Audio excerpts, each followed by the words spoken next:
Okay, for future reference, I'm going to document some of the design process on this warm air balloon just because it was a little bit more, quite a bit more complicated than previous props I've worked on. And there's not really video to take per se, so I'll just use some photos to try to portray the process. Basically, I had the general idea of what I wanted to do with the warm air balloon, but I was kind of vague on some of the details. So that made it kind of interesting and challenging. For a couple of specific areas, I would pray about it in the evening and then the next morning have the answer. So I think God helped with the design on this. And overall, I'm very happy with the design. It performed very well during VBS week, and I think I can actually use this or parts of this as a reference design for a variety of future props. So not only was it useful for this year's Vacation Bible School, but it's going to be useful for future ones as well. Anyway, let's go through the process here. I kind of, sketched out some notes and kind of tried to figure out how I wanted this thing to work or how it should work. I even made a few paper models for the balloon itself. I did an inflatable a number of years ago, but not in a hot air balloon shape. So I found a template online and I modified it a little bit and did a small paper model just to verify that it looked like it would work. I was not quite detailed enough on that because the tops didn't quite line up right, and I didn't notice that till actually fabricating the balloon, but I was able to correct that. But I did find the paper model to be very useful to validate the shape of the balloon template. I also used little cardboard strips to validate the seesaw A-frame mechanism and to kind of get a general picture on how the spacing and alignment on that would work. And so I just kind of cobbled together a little moving model that I could kind of check, how the different angles worked with it. Also on the costume, I saw some videos online for aviator hats made out of EVA craft foam. So I extracted the template from some of those and tried it out. And it looked like it was approximately the right shape. So I was able to base my aviator cap on some of those templates. So for the actual design, more detailed design, I started with sketches of the basket or the gondola part of the warm air balloon first, because that needed to be a certain minimum size to hold, 2 or 3 kids, or myself even. I also designed this so that I could ride in it. So anyway, I figured out the minimum size. I didn't want to make it much bigger than that because proportionally the balloon part is larger than the basket part, so I didn't want to make this thing too large overall. So I tried to keep the basket part to a minimum size, but enough to hold 3 small kids or myself. So I was able to draw out the structure of that, and I figured out the different layers and joints, and so that would help me cut the pieces of wood and know where to put screws and bolts and things like that. So that was kind of the first detailed phase of the design.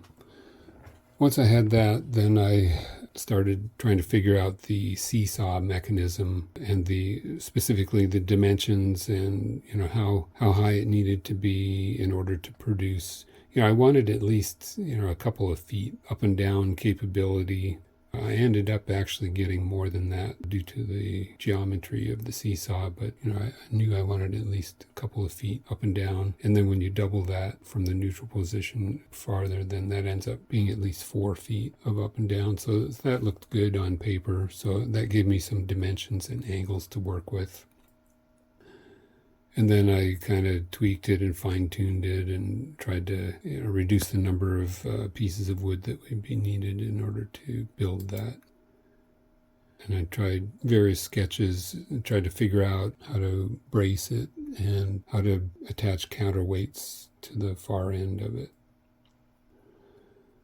And then I also at one point realized that I probably need a vertical stabilizer on the basket because I don't want it swinging back and forth like you would see on some of the kids' rides.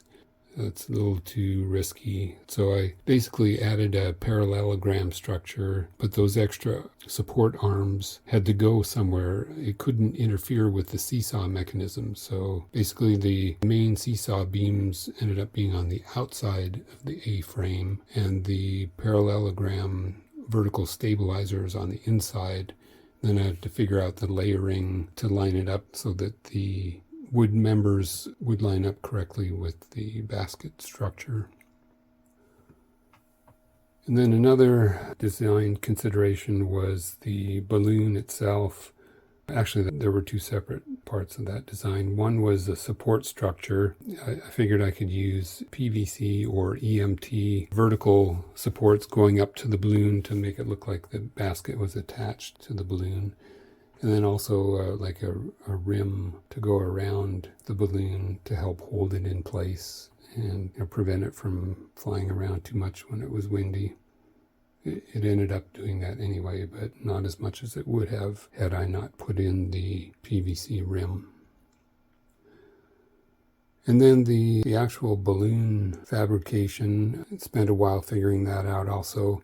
I found a template for a small hot air balloon stuffed toy online, and so I basically planned to enlarge that. It was close to the shape I wanted. I made some minor adjustments to it, and that's what I built that paper model from originally. However, I did not notice at the time that the tops did not come together right. In fact, they're not even the correct angle on the paper template. The gores on the balloon needed to be a certain number of degrees in order to add up to 360 correctly, and I didn't realize till afterwards that they did not on this model, so I had to make a correction later on.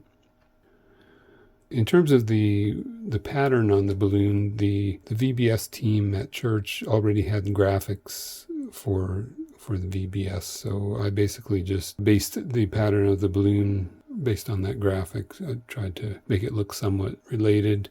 Their graphics were kind of simplified in that the squares in their graphic were all kind of a uniform size, and that doesn't happen in real life on a spherical shape. But it did give me a general dimension to start working with. So I basically took the largest square on their graphic and used that as the largest square on the sphere. And that allowed me to figure out the gores and the panels that would be needed for the actual balloon fabrication. And then later on for the costuming, I found some videos about how to make an aviator cap out of craft EVA foam. I found a number of different variations on that, so I kind of built a template based on some of those, sort of combined some of them. I drew up a template for that, and then later on cut it out of foam and joined it together, and it turned out pretty good. I had also considered making a vest, and so I was looking at patterns for a custom vest for kind of like an explorer pattern, but I ended up not doing that because the aviator cap and goggles and the leather coat and Docker pants and boots were sufficient. I didn't really need the vest part of the costume. So that gives an outline of the design process at a high level, and the photos hopefully show a little bit of the detail. I did not do a detailed design SketchUp. Perhaps I should have, since I may want to use this as a reference design later.